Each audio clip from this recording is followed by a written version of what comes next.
धनंजय मुंडे यांना मंत्री करा अशी आग्रही मागणी मुंडे समर्थकांकडून मुख्यमंत्री फडणवीस यांच्याकडे करण्यात आली। व्यासपीठावर मंत्री पंकजा मुंडे, धनंजय मुंडे यांची उपस्थिती त्यावेळी होती। हा व्हिडिओ सध्या समाज माध्यमांवर व्हायरल झालाय। बीड गहिनीनाथ गड या ठिकाणी 94वा नारळी सप्ताहाचा समारोप झाला आणि त्यासाठी फडणवीस उपस्थित होते तेव्हा हा प्रसंग घडला।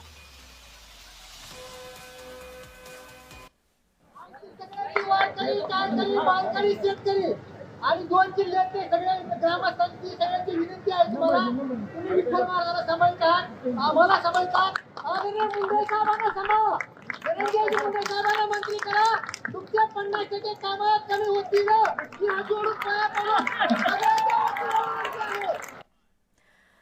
प्रतिनिधी अमीर हुसेन सध्या आपल्याशी जोडले गेलेत, त्यांच्याकडून अधिक तपशील घेऊयात। अमीर, ज्या वेळेला हा प्रसंग घडला तेव्हा नेमकं तिथे कोण उपस्थित होते आणि धनंजय मुंडेंची या सगळ्या संदर्भात काय प्रतिक्रिया होती? नक्कीच रिधी, आपण जर बघितलं तर आज तर मुख्यमंत्री तर बीडला होते। आष्टी तालुक्यात नारळ सप्ताह होती, त्या सप्ताहाला मुख्यमंत्री हजर झाले होते। त्यावेळेस त्यांनी भाषण केलं। भाषण संपल्यानंतर मुंडे समर्थक किंवा धनंजय मुंडे समर्थकांनी एक हाक मारली की मुंडे साहेबला मुख्यमंत्री करा अशी विनंती तर मुख्यमंत्री सोबत समोर करण्यात आली। हेच वेळ नाही, अनेक वेळा आहे तर आवाज उचलण्यात आलेले आहे की धनंजय मुंडे यांना मुख्यमंत्री करा। रिधी, जर आपण पाहिलं तर आपल्याला ह्या गोष्टी बघण्यासाठी आपल्याला थोडं मागे जावं लागेल। 2024 डिसेंबरची घटना आहे, ज्या ठिकाणी संतोष देशमुख हत्या प्रकरण घडला होता। त्यानंतर 2025 मध्ये धनंजय मुंडेंनी राजीनामा दिला होता।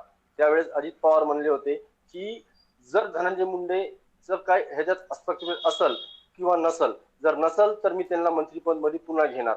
अनेकदा विस्तार झाला, त्यावेळेस ज्या वेळेस विस्तारची गोष्ट आली त्या वेळेस तर धनंजय मुंडे समर्थकांनी तर मुंडे समर्थकांनी धनंजय मुंडे यांना मंत्री करा असं सुद्धा म्हणले।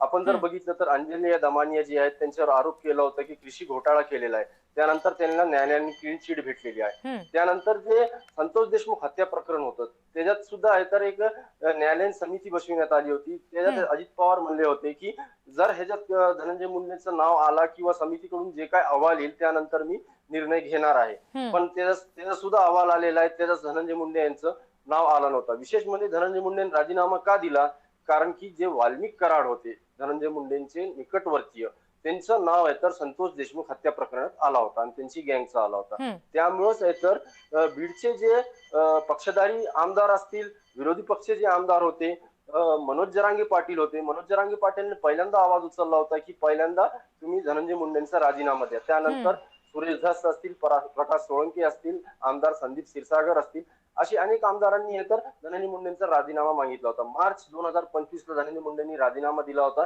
त्यानंतर स्वतः स्वर्गीय अजित पवार म्हणले होते की जर धनंजय मुंडेंचं या प्रकरणामध्ये काही नसलं तर मी त्यांना मंत्रिमंडळामध्ये घेणार। असंच आपण बघितलं तर आज जेव्हा मुख्यमंत्री स्वतः बीड जिल्ह्यातल्या आष्टी तालुक्यात एका सप्त्यात आले होते त्यावेळेस मुंडे समर्थकांनी त्यांचं भाषण संपल्यानंतर हाक दिली आणि विनंती केली की धनंजय मुंडेंना मंत्रिपद द्या। जी आमिर, आता जसं आपण म्हणतोय की मागणी करण्यात आली, पण मागणी करणारा व्यक्ती नेमका कोण होता याबाबत समजू शकलं का काही?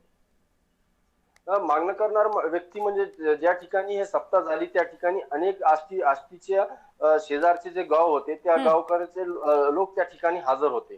सप्ताह झाली होती, लोक मुख्यमंत्र्यांना भाषण ऐकण्यासाठी त्या ठिकाणी बसलेले होते।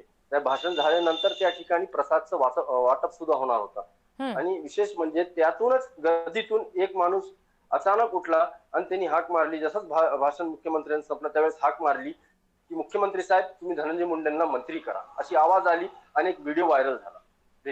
जी आमिर, तुम्ही आमच्याशी असेच जोडलेले राहा।